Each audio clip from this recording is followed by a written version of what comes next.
Vi voglio raccontare una cosa un poco particolare.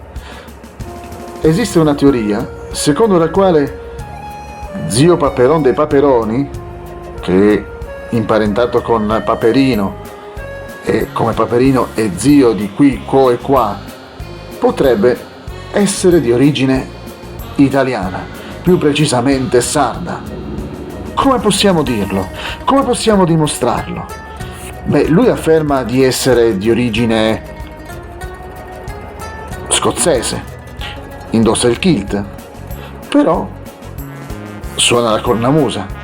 La cornamusa richiede il sughero per funzionare e il sughero arriva dalla Sardegna. Dei Paperoni durante il giorno pronuncia spesso sgrunt, che in sardo indica il cinghiale.